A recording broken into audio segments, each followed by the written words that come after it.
Pasangan calon presiden dan juga wakil presiden Anies Baswedan dan Muhaimin Iskandar hari ini menjalani tes kesehatan di RSPAD Gatot Subroto, Jakarta.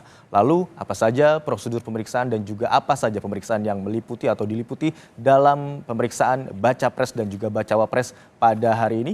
Kita akan bahas bersama dengan sejumlah narasumber dan yang sudah hadir di studio Kompas TV pada pagi hari ini di program Breaking News Kompas TV ada Dr. Zainal Abidin, di mana Dr. Zainal Abidin ini merupakan Ketua Umum Pengurus Besar Ikatan Dokter Indonesia periode tahun 2012 hingga 2015 dan juga terlibat langsung dalam penilaian kesehatan Presiden sejak tahun 2004. Dan ada juga nanti akan bergabung bersama kami Arief Budiman, mantan Ketua Komisi Pemilihan Umum Republik Indonesia. Kita akan bergabung terlebih dahulu dengan Dr. Zainal Abidin yang sudah hadir di studio Kompas TV pada pagi hari ini. Selamat pagi, Dr. Zainal Abidin. Bagaimana kabar Anda pagi? Warahmatullahi wabarakatuh. Sehat walafiat. Bagaimana Anda melihat terkait dengan pemeriksaan baca pres dan juga bacawa pres di periode untuk pemilu tahun 2024 yang pagi hari ini sudah mulai dilaksanakan? Saya melihat cukup ramai lah di berita Kompas TV tadi. Saya hanya ingin menyampaikan bahwa untuk tahun ini saya dengar itu ID tidak terlibat karena saya bukan ketua umum ID lagi, tidak diajak oleh KPU. Jadi itu hanya itu saja yang saya dengar. Nah, nanti itu juga akan kita tanyakan dokter terkait dengan katakanlah kontroversi begitu dokter ya tidak dilibatkannya ID dalam pemeriksaan tes kesehatan baca pres dan juga bacawa pres pada periode pemilu kali ini. Yang pertama-tama ingin kami ketahui adalah mekanismenya seperti apa sih dokter untuk pemeriksaan baca pres dan juga bacawa pres? Samakah dengan pemeriksaan umum atau medical check up atau ada beberapa pemeriksaan yang harus difokuskan atau lebih diteliti lagi? Pemeriksaan ini bukan medical check up biasa. Jadi kalau kita berpatokan pada panduan awal yang dibuat ID, di situ memang kami menegaskan bahwa calon presiden atau bakal calon presiden dan bakal calon wakil presiden itu bukan warga negara biasa. Karena itu membutuhkan pemeriksaan atau penilaian kesehatan khusus dan tim pemeriksa khusus yang ditunjuk oleh KPU untuk menilai itu. Karena itu menurut saya itu sangat istimewa memang karena dia warga negara yang bukan biasa gitu ya. Jadi kita perlu nilai dengan baik. Jadi tahapan-tahapannya sudah ditentukan dalam PKPU begitu ya. Kemudian untuk keterlibatan tim dokter, pemilihan atau penentuan rumah sakit mana yang nantinya akan dijadikan lokasi untuk pemeriksaan tes kesehatan, bagaimana mekanismenya untuk sampai akhir ditentukan tim dokternya dan juga rumah sakitnya? Kalau pengalaman saya karena saya mengikuti sejak 2004 itu pas Januari 2004 ada kasus bahkan sebelumnya itu memang ada kasus ada masalah soal kesehatan presiden dan sebelum 2004 hasil sidang umum MPR 1999 tetapi kemudian ada kasus 2004 Januari itu dokter di Boyolali itu didemo oleh masyarakat pendukung calon karena dokter tersebut tidak meloloskan 4 atau 5 calon yang diusung calon legislatif itu. Ada yang karena gangguan jiwa, ada yang karena fisik sehingga tidak lolos. Kemudian dokter di demo, kemudian muncul dalam pemberitaan dan kemudian ditanyalah salah seorang anggota KPU ketika itu anggota KPU menjawab bahwa kami serahkan semua kepada profesionalisme dokter. Bagi kami mendengar berita itu kami menghubungi langsung dan bertemu langsung bahwa itu tidak bisa seperti itu. Karena belum ada standar penilaian kesehatan pejabat negara. Harus dibuat. Kemudian bertemu dan juga kami mengatakan itu tidak fair karena yang menunjuk tim pemeriksa itu adalah rumah sakit itu adalah KPU. Karena itu ID pada sejak awal mengatakan bahwa ada 3 yang harus di SK-kan oleh KPU, ditetapkan oleh KPU. Pertama, tim pemeriksa. Yang kedua adalah standar penilaian. Harus ada dan itu ditetapkan bahwa akan dipakai. Kemudian yang ketiga adalah rumah sakit tempat penilaian. Karena berbeda antara tim pemeriksa dan rumah sakit tempat penilaian. Dan KPU karena awal semuanya menyerahkan kepada ID. Bahkan penterjemahan dari mampu secara rohani dan jasmani itu semuanya diserahkan kepada ID untuk menerjemahkannya dalam bentuk panduan administratif. Jadi KPU tidak bisa menjelaskan. Jadi semua pasal itu diserahkan kepada ID untuk merumuskannya dalam bentuk panduan penilaian. Tadi Anda katakan ada 3 yang menurut ID harus di-SK-kan, mulai dari tim pemeriksa, standar penilaian, dan juga rumah sakit lokasi untuk pemeriksaan tes kesehatan baca pres dan juga bacawa pres. Tadi sudah disampaikan oleh Ketua RSPAD bahwa ada beberapa hanya sejumlah begitu ya secara langsung beberapa aspek yang diperiksa dalam tes atau pemeriksaan kesehatan hari ini. Secara lebih rinci Anda dapat jelaskan apa saja yang akan diperiksa untuk baca pres dan juga bacawa pres? Kalau berdasarkan panduan yang dibuat ID yang saya pegang sekarang ini, itu untuk ada pemeriksaan jiwa atau psikiatrik, ya kan dia dimulai dengan anamnesis dan analisis riwayat kesehatan. Kemudian ada pemeriksaan jiwa psikiatrik, ketiga pemeriksaan jasmani, di situ ada penyakit dalam, jantung, pembuluh darah, paru, bedah, urologi, ortopedi, obstetrik, ginekologi kalau ada perempuan, kemudian neurologi, mata, kemudian telinga, hidung, tenggorokan, leher, kepala, leher, gigi, mulut. Kemudian ada pemeriksaan penunjang, ada penunjang wajib, itu banyak itemnya. Kemudian ada penunjang atas indikasi, kalau ada indikasi baru diperiksa. Kemudian kelima ada pemeriksaan laboratorium. Kemudian juga ada pemeriksaan petanda tumor, pap smear bagi perempuan tadi. Itu yang item yang ada di dalam panduan yang dibuat ini sejak 2004 itu. Saya tidak tahu sekarang panduannya sama, diambil sebagian atau diambil seluruhan. Saya ingin sampaikan bahwa saya dapat informasi dari PBID bahwa panduan ini telah mendapatkan hak cipta. Jadi tentu kalau akan dipakai sebaiknya minta izin kepada PBID supaya itu etiknya begitu ya. Etika. Sudah izin kah? Saya belum tahu. Jadi dokter pun sampai saat ini belum mengetahui apakah panduan-panduan yang sebelumnya sudah digunakan di periode beberapa pemilu sebelumnya, apakah masih digunakan hingga sampai saat ini? Ya, saya belum tahu itu. Anda ada katakan ada pemeriksaan jiwa, pemeriksaan jasmani yang meliputi mata, telinga, hidung, tenggorokan, kepala, leher, dan juga pemeriksaan penunjang begitu dokter ya. Pemeriksaan jasmani kita semua sudah tahu seperti apa. Rata-rata yang diperiksa adalah seperti apa kita semua sudah tahu. Nah, pemeriksaan jiwa. Anda dapat jelaskan secara lebih rinci, Dr. Zainal Abidin, seperti apa pemeriksaannya untuk pemeriksaan jiwa? Pemeriksaan jiwa yang, coba saya lihat dulu ya. Salah satu pemeriksaan jiwa itu sebetulnya adalah ada pemeriksaan MMPI, ingin mengetahui tentang apakah ada disabilitas dalam kesehatan jiwa. Apakah seseorang mengidap psikosis, misalnya gangguan skizofrenia, gangguan mood, kemudian ada mengidap neurosis berat, retardasi mental atau keterbelakangan mental, dan mengidap gangguan kepribadian. Karena itu dilakukan pemeriksaan fungsi kepribadian kepada kepada calon atau balon. Saya kira itu yang ingin saya sampaikan. Salah satu misalnya pemeriksaannya adalah MMPI, Minnesota Multiphasic Personality Inventory. Itu pemeriksaan cukup lama dan itu yang biasa melelahkan bagi bagi calon atau balon.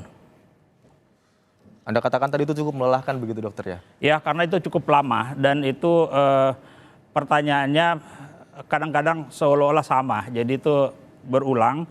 Jadi karena itu cukup melelahkan bagi bagi orang yang diperiksa. Tujuannya adalah untuk melihat profil kepribadian seseorang pada suatu saat. Jadi itu memang dilakukan, dan itu saya kira rutin dilakukan untuk memeriksa calon pejabat negara. Bahkan itu untuk bekerja juga sebetulnya itu sudah digunakan. Ada beberapa pemeriksaan yang tadi katakan menguras energi begitu ya, melelahkan. Nah, dari sepengalaman Anda semenjak Anda merumuskan dari panduan untuk pemeriksaan kesehatan dari Baca Pres dan juga Bacawa Pres hingga akhirnya sampai saat ini begitu, apakah sepengalaman Anda pernah ada Baca Pres maupun Bacawa Pres yang mungkin dari satu, dua atau beberapa aspek tidak terpenuhi atau tidak lolos dalam aspek-aspek pemeriksaan tersebut? Kalau pengalaman saya, yang jelasnya pernah tahun 2004 itu ada Baca Pres tidak lulus. Itu semua sudah tahu pasti, karena itu juga jadi persoalan sebagai hasil sidang umum MPR 1999. Kemudian diberhentikan di tengah jalan. Jadi itu kemudian mencalonkan kembali dan itu tidak lolos. Tetapi pada pemeriksaan-pemeriksaan lain yang pernah kami lakukan, kami pernah membuat MOU bekerjasama dengan Komisi Yudisial untuk memeriksa calon Hakim Agung. Ketika itu juga ada 2 atau 3 yang tidak lolos. Memang banyak pesertanya. Di situ banyak yang tidak lolos di pemeriksaan jantung. Oh, pemeriksaan. Ya, dan saya sampaikan bahwa pemeriksaan calon Hakim Agung itu berbeda dengan walaupun itemnya sama, tetapi tujuannya berbeda. Apa yang akan dicapai itu berbeda dengan presiden. Karena yang kita inginkan adalah seseorang dapat bekerja sehari-hari tanpa secara mandiri. Jadi itu Hakim Agung pekerjaan sehari-harinya berbeda dengan menjadi presiden. Dan itu juga saya sering sampaikan dulu bahwa yang kita ingin cari adalah seorang presiden dan wakil presiden, bukan seorang atlet, bukan seorang anggota TNI, bukan, tetapi seorang presiden. Demikian. Baik, nanti akan kita lanjutkan lagi diskusi atau wawancara dengan Dr. Zainal Abidin, di mana yang juga saya ingin ketahui adalah jika mungkin ya tidak ada beberapa aspek yang tidak lolos atau tidak terpenuhi, apakah pemeriksaan dapat diulang setelah pasangan Baca Pres maupun Bacawa Pres ini menjalani perawatan kesehatan. Tapi ditahan dulu Dr. Zainal Abidin, kita akan kembali dengan Breaking News Kompas TV usai jeda. Breaking News Kompas TV kami lanjutkan kembali. Nah, kalau tadi kita sudah berbincang langsung dengan Dr. Zainal Abidin, Ketua Umum Pengurus Besar Ikatan Dokter Indonesia periode tahun 2012 hingga 2015. Kami kali ini sudah kedatangan narasumber lainnya, yakni mantan Ketua Komisi Pemilihan Umum Republik Indonesia periode tahun 2017-2021, Mas Arief Budiman. Selamat pagi Mas Arief Budiman. Pagi Mas. Bagaimana apa kabar Anda hari ini? Alhamdulillah sehat. Baik, kita langsung saja kita tanyakan ke Mas Arief Budiman. Mas Arief, yang perlu kita ketahui bersama, mungkin ada beberapa pihak yang mungkin baru mencermati terkait dengan pemeriksaan Baca Pres dan juga Bacawa Pres, baru mengikuti di periode tahun ini begitu ya. Bagaimana sebenarnya aspek-aspek kesehatan itu hingga akhirnya dapat ditentukan yang diperiksa ini, yang diperiksa ini, yang diperiksa ini, dan juga sampai kepada pemilihan tim dokter hingga pemilihan rumah sakit lokasi pemeriksaan dari Baca Pres dan juga Bacawa Pres untuk Pilpres? Ya, pertama tentu mendasarkan pada ketentuan undang-undang ya. Oke. Karena memang pasangan calon presiden dan calon wakil presiden itu harus sehat jasmani rohani. Nah, untuk menunjukkan bahwa mereka sehat jasmani rohani, itu dilakukan pemeriksaan oleh tim dokter. Nah, khusus untuk pemeriksaan yang pasangan calon presiden dan wakil presiden, itu ada syarat tambahannya. Oke, apa tuh Mas? Mereka yang independen, tidak boleh punya hubungan sanak saudara dengan pasangan calon presiden dan wakil presiden. Iya, tim dokternya. Ya. Saya pikir Pak Ketua, Pak Zainal pasti sudah menjelaskan banyak hal tentang itu tadi ya. Dijelaskan. Nah, kita koordinasi dengan kementerian yang berhubungan dengan urusan kesehatan ya. Nah, kita tanya mana rumah sakit yang layak untuk menjadi tempat pemeriksaan. Nah, biasanya kita diberikan beberapa opsi. Nah, atas opsi itu kita kemudian berkoordinasi biasanya ya dengan ID, dengan teman-teman ID. Nah, lalu teman-teman ID memberi masukan. Oh, ini kondisi rumah sakit ini dan segala macam. Lalu dalam rapat pleno KPU menentukan, oke, rumah sakit yang ditunjuk atau dipilih untuk menjadi tempat pemeriksaan adalah rumah sakit ini. Nah, setelah itu barulah kita berkoordinasi dengan untuk menjadi pasangan calon presiden dan wakil presiden ya, dan dia dinyatakan mampu menjalankan tugas-tugasnya, itu apa saja yang diperiksa. Nah, kita berkoordinasi lagi dengan teman-teman ID. Lalu itu dibuat dalam keputusan KPU. Baik. Rumah sakit yang ditetapkan, kemudian apa saja yang diperiksa, sampai kemudian kami meminta masukan, berkoordinasi lagi dengan pihak rumah sakit, karena kan sudah kita tunjuk nih rumah sakitnya. Apakah rumah sakit memiliki seluruh dokter spesialis? Jadi yang ditunjuk bukan dokter-dokter yang biasa, dokter yang memang punya pengalaman cukup, spesialis, keahliannya bisa diandalkan gitu ya. Jadi perlu waktu. Dan itu tadi integritas dan independensi dia bisa dijaga. Karena ini kan bukan pemeriksaan biasa. Beda, saya juga sering melakukan pemeriksaan ke rumah sakit gitu. Tapi kan dokter yang memeriksa saya bisa kawan saya, bisa. Tapi khusus yang ini ada kriteria-kriteria itu. Gitu. Jadi perlu waktu sebenarnya untuk melakukan seleksi terhadap dokter-dokter yang akan melakukan pemeriksaan. Oh iya, itu proses yang lama. Nah, tentu karena KPU tidak punya keahlian untuk memilih siapa dokternya, nah kita berkoordinasi dengan teman-teman ID dan rumah sakit. Gitu. Nah, setelah dipilih rumah sakitnya mana, dokternya siapa, itu kita buat keputusannya. Ini kan sebetulnya seluruh rangkaian kegiatan ini kegiatannya KPU. Iya, Ya. Cuma KPU tidak punya kemampuan untuk melakukan itu, maka dilakukan bekerjasama dengan pihak lain, yaitu tim dokter dan tim rumah sakit gitu. Nah, mengenai kapan waktunya, bagaimana pemeriksaannya, itu tim dokter. Kami pun sudah tidak, setelah kami membentuk tim, sepenuhnya proses kami serahkan kepada pihak tim dokter dan rumah sakit. Kita coba dulu ke bagaimana sampai akhirnya dokter ini dipilih ya. Hari ini ada 50 tim dokter yang bekerja begitu ya untuk memeriksa kesehatan dari Baca Pres dan juga Bacawa Pres Anies Baswedan dan juga Muhaimin Iskandar. Nah, tadi ada katakan perlu waktu untuk seleksi begitu Mas Arief ya. Jadi sebenarnya katakanlah bersurat antara KPU dengan Kementerian Kesehatan, kemudian dengan ID gitu ya. Kapan dilakukannya itu sebelum waktu pemeriksaan? Iya, ini prosesnya lama ini, tidak sehari dua hari, lama sampai kemudian terpilihlah para dokter yang ahli di bidangnya. Misalnya ya kalau di keputusan KPU itu daftar pemeriksaan kesehatan meliputi anamnesis dan analisis riwayat kesehatan.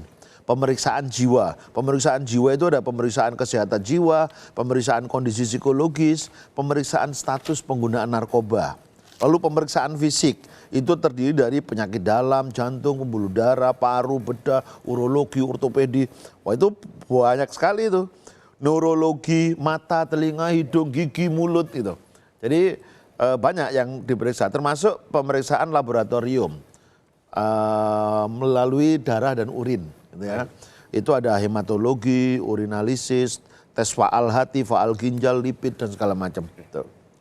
Kita ke Dr. Zainal, tadi dikatakan sama Mas Arief bersurat begitu ya meminta rekomendasi atau bekerja sama dengan ID. Lalu bagaimana cara ID untuk akhirnya menentukan dokter-dokter yang berkompeten begitu untuk melakukan pemeriksaan. Kalau kita ketahui kan ini sebenarnya nama-nama yang didaftarkan KPU paling hanya sekitar 1 pekan begitu ya sebelum pemeriksaan, bahkan kurang dari 1 pekan. Tadi Mas Arief katakan harus independen, tidak ada hubungan keluarga, tidak ada hubungan saudara dengan Baca Pres maupun Bacawa Pres. Tapi berarti dari PBID sendiri belum tahu dong dokter-dokter yang dipilih apakah ini memiliki hubungan saudara atau keluarga dengan Baca Pres maupun Bacawa Pres karena belum ada nama-nama yang didaftarkan begitu. Kalau dikatakan tadi sudah lama bekerja sama dan juga berkoordinasi dalam melakukan seleksi dokter. Bagaimana yang dilakukan? Jadi karena dulu saya kan mulai dari 2004 itu. Anggota KPU pertama kali yang saya temui itu adalah Anas Urbaningrum 2004 itu. Pertama yang disampaikan ketika itu ke saya bersama Prof. Fahmi Idris itu hari ketemu, adalah kami ingin tim itu profesional, kredibel. Kemudian kami ingin independen, imparsial. Jadi kami, karena apa?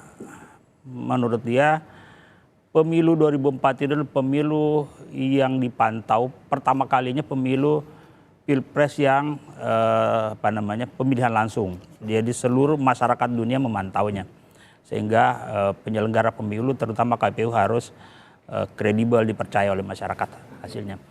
Karena itu berdasarkan kata profesional, kemudian independen, imparsial itu, sehingga kami membuat satu kriteria di dalam panduan.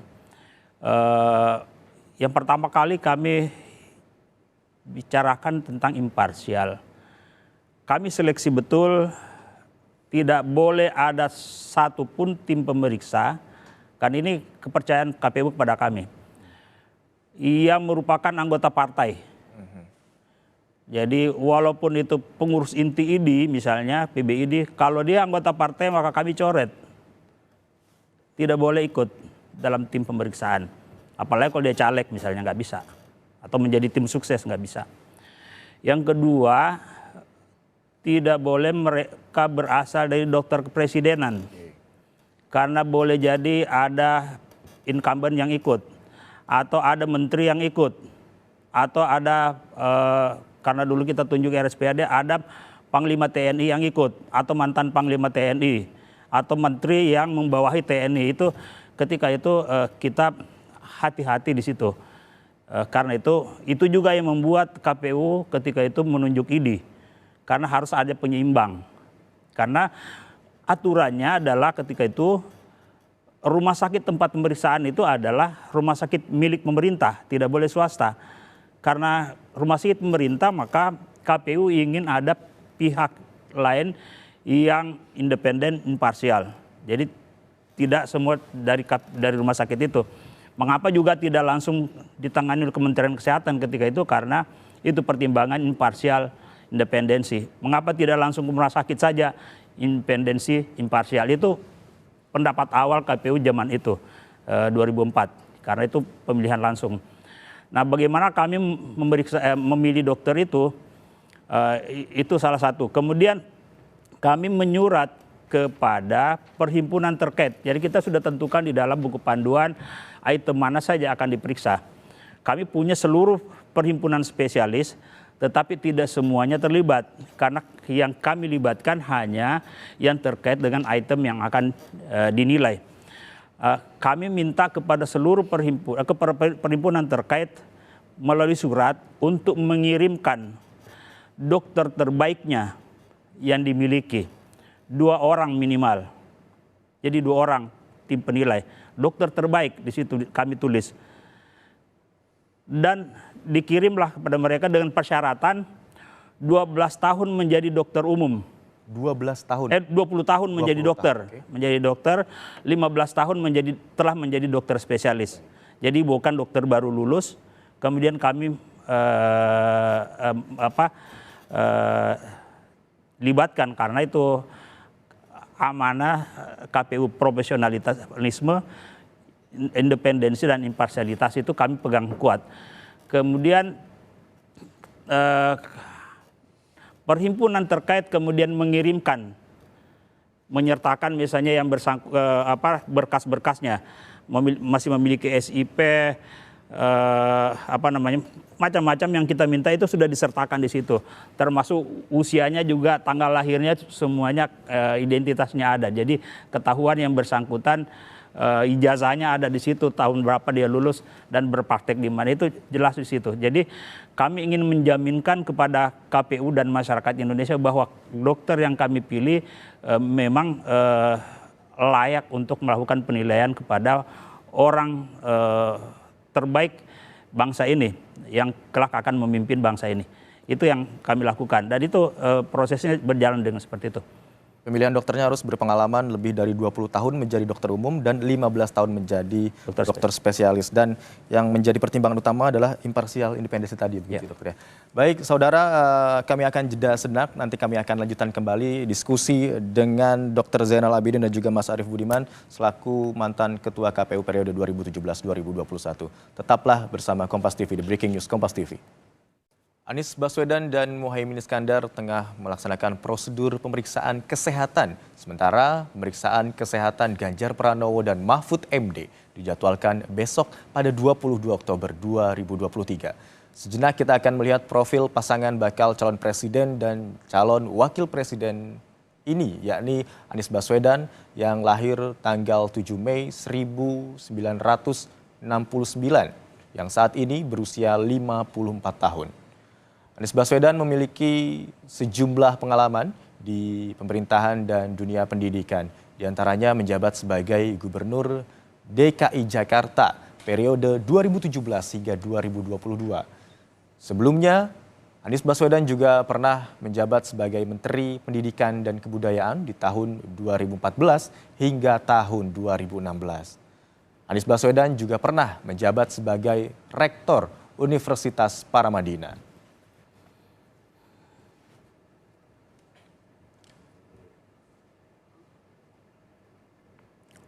Sementara itu, bakal calon wakil presiden Anies Muhaimin, yakni Muhaimin Iskandar saat ini berusia 57 tahun dan menjabat sebagai Ketua Umum Partai Kebangkitan Bangsa atau PKB. Muhaimin Iskandar juga tengah menjabat sebagai Wakil Ketua Dewan Perwakilan Rakyat Republik Indonesia. Ia juga pernah menjabat sebagai Menteri Tenaga Kerja dan Transmigrasi periode tahun 2019, maksud kami periode tahun 2009 hingga tahun 2014 di era Presiden Susilo Bambang Yudhoyono. Anies Muhaimin diusung 3 partai, yakni Partai Nasdem, PKB, dan PKS, dengan mengusung nama Koalisi Perubahan. Pasangan lain yang sudah mendaftar ke Komisi Pemilihan Umum Republik Indonesia adalah Ganjar Pranowo Mahfud MD. Bakal calon presiden Ganjar Pranowo memiliki pengalaman panjang di pemerintahan dan juga Dewan Perwakilan Rakyat Republik Indonesia. Ganjar Pranowo yang saat ini memasuki usia 54 tahun, sebelumnya menjabat sebagai Gubernur Jawa Tengah selama 2 periode, yakni sejak tahun 2013 hingga 2023.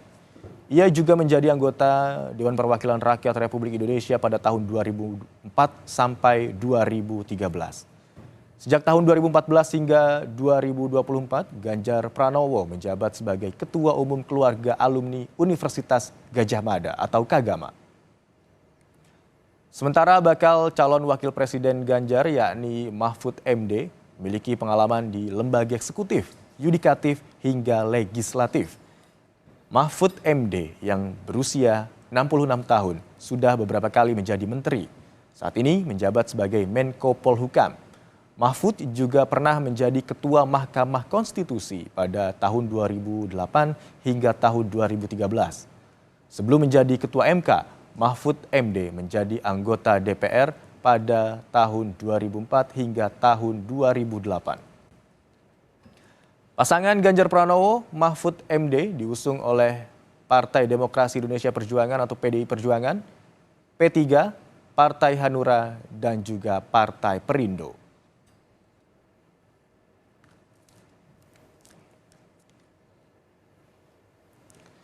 Baik, kita akan lanjutkan dialog kita bersama dengan Dr. Zainal Abidin dan juga Mas Arief Budiman.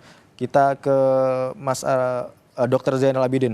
Dokter, tadi Anda katakan membutuhkan waktu yang cukup lama gitu ya, hingga akhirnya terpilih katakanlah puluhan dokter untuk dapat ditentukan atau dipilih menjadi dokter yang memeriksa baca pres dan juga baca wapres. Tapi di last minute apakah dapat diganti karena mungkin nama yang didaftarkan KPU ada hubungan keluarga atau hubungan saudara begitu dengan dokter yang sebelumnya sudah dipilih atau ditentukan? Bisa diganti. Walaupun ketika itu belum ada pengalaman yang ganti karena hampir sudah ketahuan siapa yang akan menjadi capres cawapres ketika itu, sehingga dan itu gampang menggantinya karena tinggal menghubungi perhimpunannya itu diganti.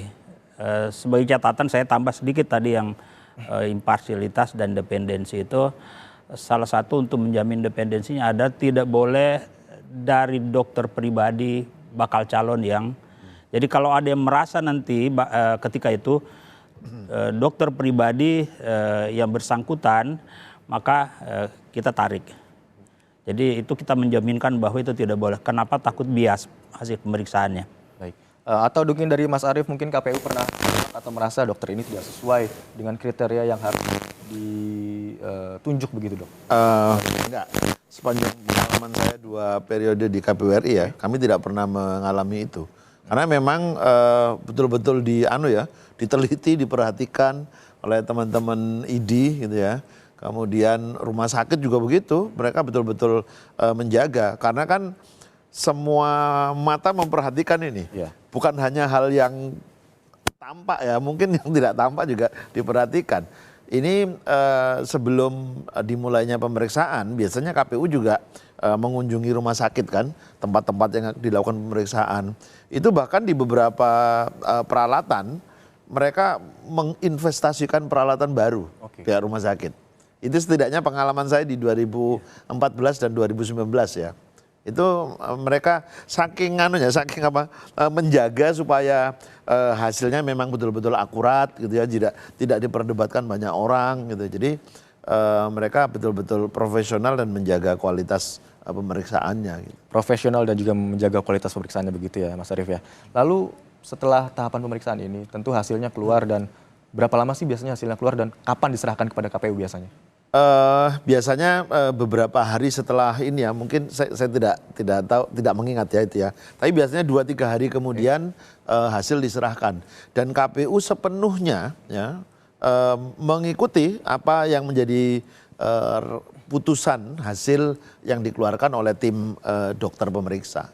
Berarti sudah ada apakah dinyatakan memenuhi syarat atau tidak memenuhi syarat, ya itu kita ikuti gitu. Kalau ada beberapa aspek mungkin tidak seluruhnya, hanya 1 atau 2 aspek yang tidak memenuhi syarat, katakanlah tidak lolos di bawah standar begitu. Kami kan tidak melihat item per itemnya ya, tapi kami melihat kesimpulan yang dikeluarkan oleh tim pemeriksa, kan begitu ya, dokter ya. Jadi yang penting menurut ketentuan undang-undang 2 hal itu yang harus disimpulkan: memenuhi syarat, dapat menjalankan tugas-tugas presiden dan wakil presiden, atau tidak memenuhi syarat sehingga tidak dapat menjalankan tugas-tugasnya. Kan mohon maaf nih, misalnya ada seseorang menyandang disabilitas, tapi sesungguhnya disabilitas itu tidak mengganggu dia menjalankan tugas-tugas presiden dan wakil presiden, maka bisa saja itu dinyatakan memenuhi syarat gitu loh. Jadi secara ringkas itu kira-kira apabila ada sesuatu yang menyebabkan dia tidak dapat menjalankan tugas-tugas sebagai presiden dan wakil presiden, kemungkinan itu akan disimpulkan tidak memenuhi syarat. Gitu. Jadi dari seluruh aspek yang diperiksa begitu ya oleh tim dokter menghasilkan sebuah kesimpulan yang nantinya akan diikuti oleh KPU. Iya. Jadi selama pengalaman Anda, pernahkah ada yang hasilnya tidak mampu atau tidak memenuhi syarat? Atau tidak? Selama saya di KPU RI 2014-2019 tidak. Tapi Dokter Zainal punya pengalaman itu dulu. Silakan dokter, ceritakan pengalaman Anda. Gimana? Apakah ada yang tidak memenuhi syarat dinyatakan tidak mampu begitu? Jadi begini, saya kira jadi pengetahuan umum tahun 2004 itu, mengapa itu memang KPU waktu itu juga sangat hati-hati karena ada persoalan dan itu memang tidak lolos. Jadi ada bakal calon itu tidak lolos dalam pemeriksaan, dan itu kita sampaikan kepada KPU.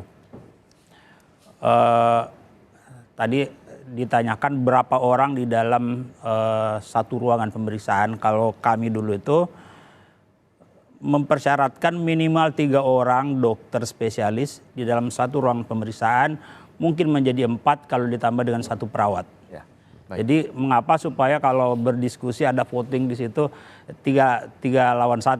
Jadi karena itu harus diputuskan saat itu di ruangan itu. Nanti dibawa ke pleno. Kalau ditanya kapan bisa ketahuan setelah hasil pemeriksaan hari itu selesai, maka hari itu juga sore hari setelah maghrib rapat pleno sebetulnya sudah ketahuan. Cuma kan tim dokter tidak mungkin menyampaikan, kan itu urusan KPU. Ya. Dan KPU pada akhir seluruh rangkaian pemeriksaan, KPU hadir di situ, ketua KPU dan timnya hadir dalam rapat. Juga ketika itu sudah ketahuan siapa yang lolos, siapa yang tidak lolos kalau ada. Dan berkas lengkapnya akan disusulkan, tetapi hasil saat itu bisa diambil oleh KPU. Sudah ada serat terima hasil lengkapnya, karena di situ kalau orang habis diperiksa dia seperti pasien juga. Jadi ada advis, ada rekomendasi dari dokter, misalnya ditemukan apa, tapi itu tidak menjadi hambatan untuk menjadi presiden ke depannya. Dikatakan mampu begitu ya? Ya, tetap dikatakan mampu, karena semua orang umur 50 tahun ke atas pasti ada sakitnya. Jadi makanya saya bilang tadi kita tidak mencari atlet yang tidak ada sakitnya sedikit pun. Apalagi kalau sudah umur 60 tahun itu pasti ada lah. Sehingga kita tim dokter memberi rekomendasi untuk diperhatikan. Tapi semua itu disampaikan ke KPU. Kalau KPU mengatakan sampaikan langsung kepada yang bersangkutan, malah kita kontak partai pengusungnya, kemudian ketemu, kita sampaikan secara rinci, karena KPU belum tentu bisa menjelaskan ke pasangan yang bersangkutan apa saja yang harus dihindari dan apakah perlu setelah itu kemudian perawatan langsung atau pengobatan, itu disampaikan di situ, sehingga tidak bisa jadi KPU tidak bisa menjelaskan itu, sehingga dokter harus ketua tim pemeriksa atau penanggung jawab, ketua ID ketika itu hadir untuk menyampaikan kepada yang bersangkutan. Tapi itu lolos, tidak menjadi hambatan. Karena dinyatakan mampu. Ya, karena kita tidak mencari orang yang tidak ada penyakitnya atau tidak mencari orang yang tidak punya disabilitas cacat. Walaupun cacat, tapi bisa mengerjakan pekerjaan sehari-harinya sebagai dokter, sebagai presiden, tidak disoal secara mandiri gitu ya. Mas Arief, sebenarnya boleh nggak sih ada kesempatan kedua atau diulang, katakanlah begitu, misalnya dinyatakan kesimpulan dari tim dokter paslon ini atau salah satu mungkin baca pres atau baca opresnya begitu ya, tidak lolos. Boleh nggak sih misalkan baca pres ini atau baca opres ini mengajukan saya akan menjalani perawatan atau pengobatan medis begitu ya, untuk nantinya akan diperiksa kembali. Boleh nggak sih seperti itu? Itu nanti gini, sebelum sampai pada kesimpulan ya. Kalau sudah sampai pada kesimpulan, itu ada ketentuan di dalam peraturan perundangan tentang pemilu, pencalonan presiden dan wakil presiden. Kalau memang ada yang tidak memenuhi syarat, ada dua sebetulnya yang diberikan kesempatannya ya. Pertama, memperbaiki syarat tersebut. Atau yang kedua, kalau memang syarat itu tidak bisa diperbaiki, maka bisa diberi kesempatan mengganti pasangannya. Baik.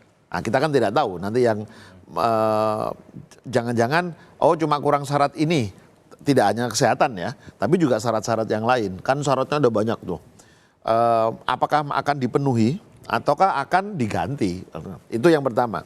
Nah, sebelum tim dokter mengambil kesimpulan menyatakan ya memenuhi syarat atau tidak memenuhi syarat, di dalam proses pemeriksaan dokter bisa saja melakukan misalnya atas satu jenis pemeriksaan mengandung keraguan-raguan untuk menyimpulkan, itu bisa dilakukan pemeriksaan ulang.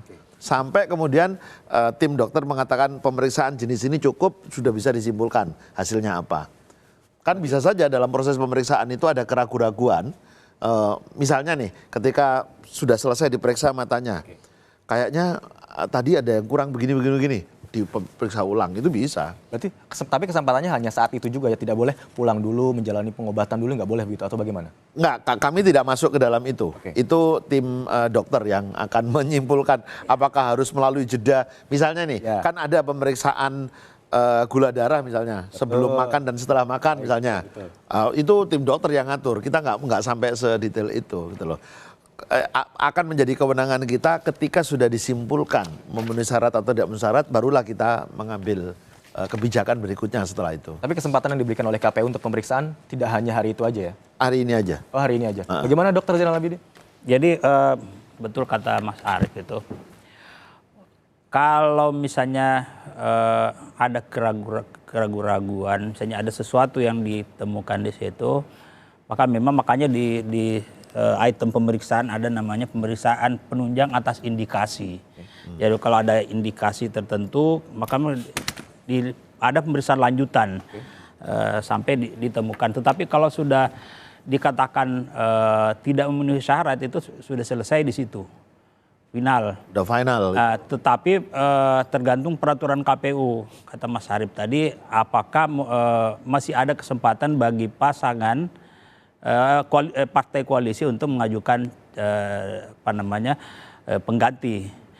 Makanya ketika itu dokter itu bisa standby 2 minggu di rumah sakit, setiap hari datang, karena ketika itu tidak ketahuan, karena pasangan banyak, jadi tidak ketahuan kapan mereka mau datang, kapan mau diperiksa. Karena jadwal, saya tambahkan ya, karena jadwal kapan pemeriksaan itu sangat tergantung pada jadwal kapan mereka daftar ke KPU. Nah gitu loh. Jadi ketika pasangan calon ini, pasangan calon presiden dan calon wakil presiden ini daftar, barulah kemudian kami berkoordinasi dengan tim dokter. Dok, ini hari ini ada yang daftar nih. Besok bisa nggak pemeriksaan? Atau lusa? Karena ada diperlukan sekian jam dia harus tidak makan, harus puasa dan segala macam. Jadi nggak bisa habis daftar langsung ke rumah sakit periksa, tidak. Gitu ya. Nah itu kita kasih pengantar. Berdasarkan koordinasi dengan tim rumah sakit, pasangan yang daftar pada hari ini periksa tanggal sekian. Nah gitu. Terus ada yang daftar lagi nih. Nah, kita koordinasi lagi, dok ini ternyata hari ini yang daftar 2 misalnya gitu kan. Bagaimana jadwalnya? Oh jadwalnya 1 hari setelahnya. Karena keterbatasan tempat, peralatan, tim harus fokus kepada pemeriksaan ini dulu gitu loh. Jadi itu persoalan teknis. Nah ternyata kan kalau kita lihat situasi sekarang ya, kan ada bakal pasangan calon yang belum mendaftar. Nah itu tim dokter ya tuh sudah standby aja terus. Nanti kapan dia mendaftar langsung kita koordinasi kapan diperiksa. Tanggal sekian, nah baru gitu. Ini obrolan yang sangat menarik ini Mas Arief Budiman dan Dr. Zainal Abidin. Ternyata tidak hanya paslon mendaftar, waktu pemeriksaan kesehatan ditentukan, pemeriksaan dilakukan, hasilnya keluar, kemudian selesai begitu saja. Ternyata rumit begitu ya. Nanti saudara kita akan lanjutkan kembali bincang-bincang kami dengan Dr. Zainal Abidin dan juga Mas Arief Budiman usai jeda berikut ini. Tetaplah di Breaking News Kompas TV. Breaking News Kompas TV kami lanjutkan kembali dengan dialog bersama dengan Dr. Zainal Abidin selaku Ketua Umum Pengurus Besar Ikatan Dokter Indonesia periode tahun 2012 hingga 2015 begitu ya dokter ya. Dan juga ada Mas Arief Budiman, mantan Ketua Komisi Pemilihan Umum Republik Indonesia periode tahun 2017 hingga 2021. Kita masih punya sedikit waktu lagi, mungkin beberapa menit. Harapannya apa sih Dr. Zainal Abidin terkait dengan pemeriksaan kesehatan terhadap paslon baca pres dan juga bacawa pres hari ini? Sebetulnya harapan kami adalah hasil pemeriksaan itu betul-betul kredibel, dapat dipertanggungjawabkan kepada bangsa Indonesia, rakyat dan bangsa Indonesia. Jadi karena ini kan dipantau oleh seluruh masyarakat bahwa kami memang awalnya berharap KPU tetap melibatkan ID, walaupun saya bukan ketua ID lagi. Tetapi karena tidak dilibatkan maka tentu kami tetap menginginkan semangat awal pemeriksaan yang dilakukan dengan lengkap seperti ini, karena kami yang memulai, yaitu profesionalisme yang tetap terjaga. Dengan tadi saya sampaikan bahwa dokternya harus bisa dipertanggungjawabkan semuanya, dan independensi dan imparsialitas dari tim pemeriksa itu tentu menjadi penekanan kami. Kemudian soal lain yang ingin saya sampaikan bahwa panduan pemeriksaan itu harus jelas. Apakah saya tidak tahu apakah sama yang dimiliki ID sebelumnya atau tidak, tetapi saya akan memberi catatan bahwa panduan pemeriksaan ID itu adalah memiliki hak cipta. Sebaiknya menurut saya KPU berkomunikasi dengan ID karena itu ada hak ciptanya. Demikian. Baik, sekarang giliran Mas Arief Budiman nih sebagai pihak yang telah ikut serta dalam 2 periode Pilpres, harapannya seperti apa? Pertama, saya ingin semua masyarakat Indonesia, terutama pemilih, perhatikan betul, ikuti seluruh proses tahapan pemilu yang sedang berjalan, termasuk hari ini, ya, proses pencalonan. Yang kedua, salah satu proses pencalonannya adalah pemeriksaan kesehatan yang tentu nanti akan menghasilkan hasil-hasil pemeriksaan yang tidak semuanya bisa dipublikasikan kepada publik karena ketentuan dalam Undang-Undang Keterbukaan Informasi Publik.